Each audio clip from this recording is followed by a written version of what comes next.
Next up, we have Matching Do's and Don'ts with Gail Sexton Anderson of Donor Concierge. Gail has dedicated her career to helping intended parents from all walks of life build families. She founded Donor Concierge as a compassionate approach to helping intended parents sort through the gauntlet of egg donor and surrogacy options. Gail is a Harvard-trained counselor with 20 years' experience helping intended parents have the baby they always dreamed of. She is also a graduate of Alice Domer's Mind-Body Fertility Program through Boston IVF. Gail is an empathetic listener who brings calming influence to what can often be emotionally stressful. A frequent speaker at fertility conferences, Gail consults with organizations creating fertility service programs. Gail has been married since 1984 and has 2 wonderful children.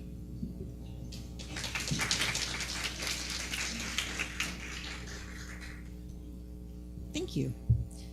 I have to figure out how to use this. I'm usually used to just talking to people and not doing PowerPoints.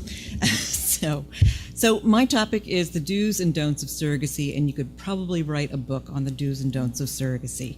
And I think because we work in this area, and I've been in this field for about 20 years, and many of the people in this room have been in this field for 20 years and even longer.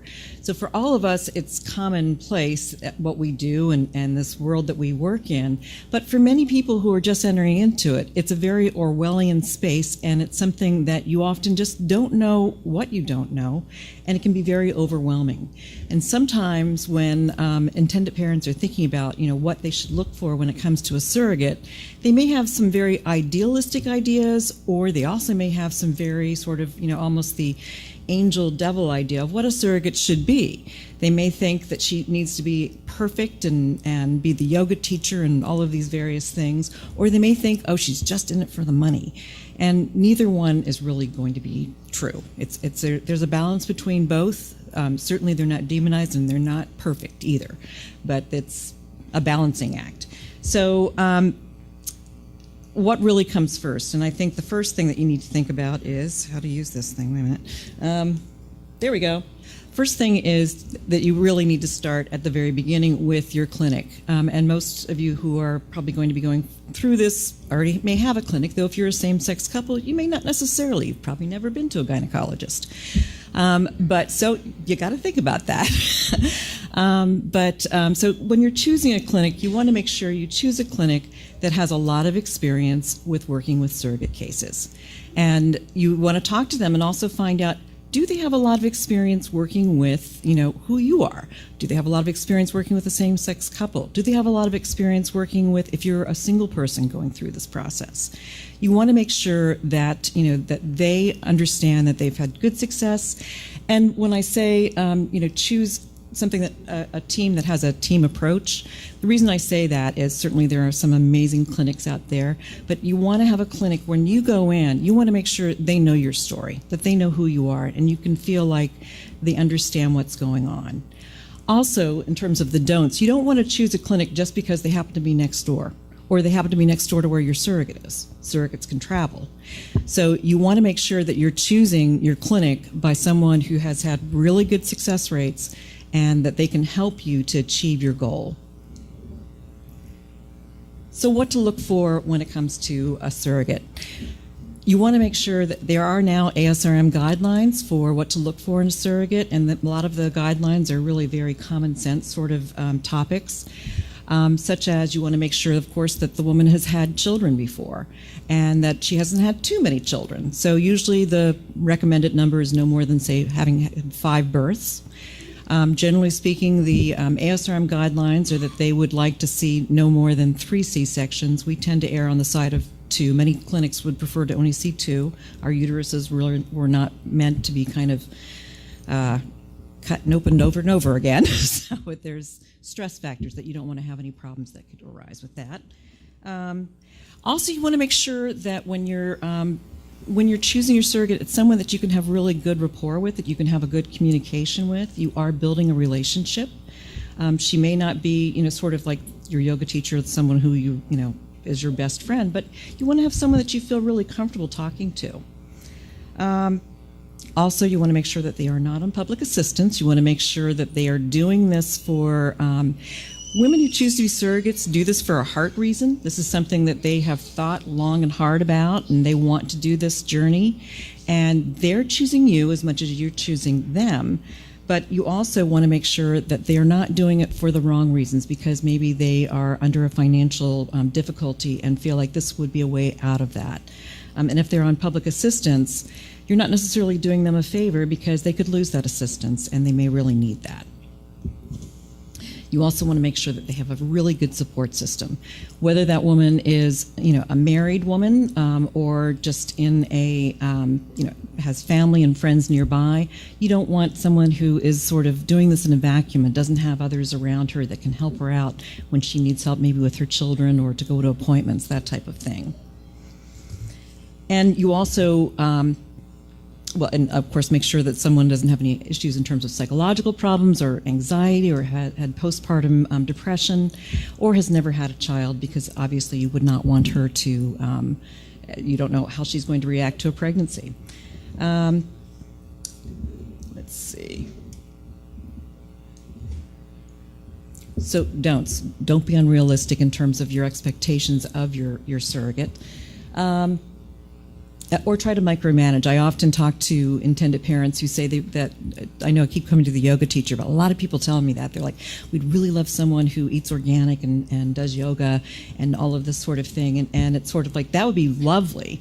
But most of the yoga teachers are really not interested in becoming surrogates.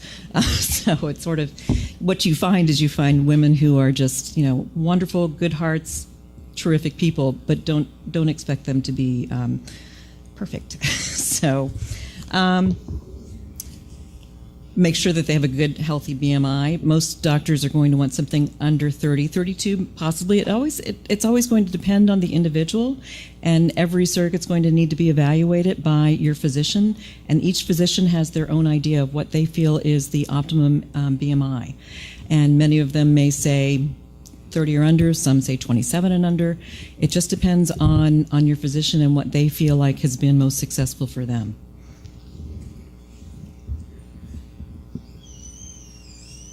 Sorry about that. So the other thing is, you wouldn't want to have someone who has had a child and had to give up that child for adoption, because again, you would not want them to be going through that sort of thing all over again. So moving along to, there are 3 different types of surrogates, I would say. This is not sort of what you think of normally, but there's the compassionate surrogate, which might be, say, your sister, your friend, someone who is willing to be a surrogate for you. There's someone who's independent, who is not going through an agency. And then, of course, there's the agency surrogate. Things that I would share with you about each of those are, if you're doing a compassionate surrogacy, that can be an amazing blessing. And if you have someone in your life that is willing to do that for you, that could be a wonderful thing. But you should always make sure that that person has had counseling, that you've had both group counseling and individual counseling, to make sure that they understand everything that might be involved. You don't want to put too much pressure on a family member to feel like they have to do this for you, and that feel a lot of guilt if they don't do this, and other family members may be also putting that kind of pressure on them. And if you do go forward, you also want to make sure that even though this is a family member, you want to have legal documents in place. You want to make sure that everything is thought through ahead of time.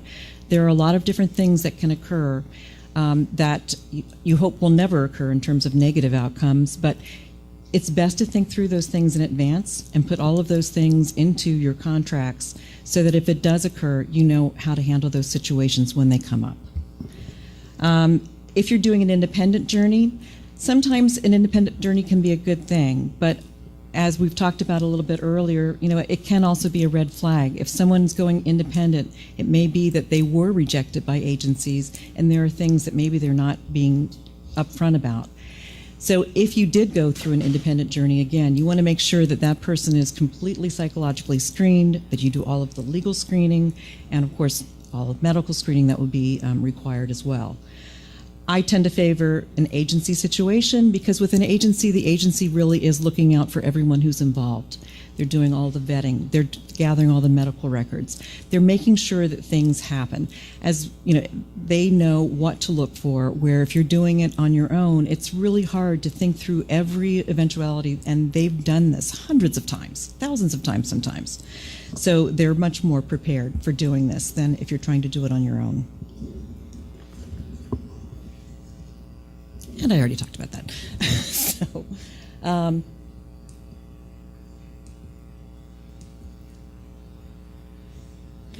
this is another thing when it comes to having an agency involved. One of the things that I always feel like is really important is when you have a relationship with your surrogate, it should be a relationship. It shouldn't be a business deal. You shouldn't be talking about finances. She should not be coming to you and saying, oh, can I have an advance? You know, that's something that all should be taken care of by your agency. Anything that, you know, if you have, questions about, sometimes as an intended parent, you may be worried a little bit about, oh, does she go to McDonald's too often or something like that? If you have concerns like that, that's what you want to talk to your agency about, and just say, talk to your case manager and say, I'm a little concerned about this.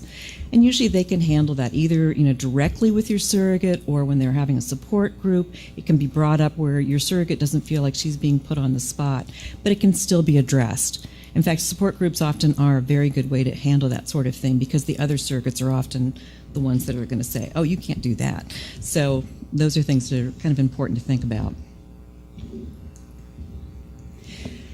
And this probably should have been way up there further, and I'm sure Molly will agree, but you need to have an attorney involved really early on. That's before you go deeply into all of this. You need to make sure that everything's been, thought through, written down, and reviewed both, with you and your significant other, as well as with the surrogate, so that you've thought through all of the legal issues or all of the medical issues that could arise, and how are you going to handle those things when they do come up.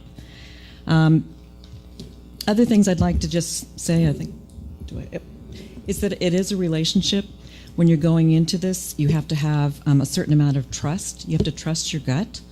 You also need to be flexible and be realistic. And you can't control everything. I think that's something that can be very hard, because many people who are going into this have had so much success in their lives and been able to really be in control of so many things in their lives. And this is something that they may feel very much out of control.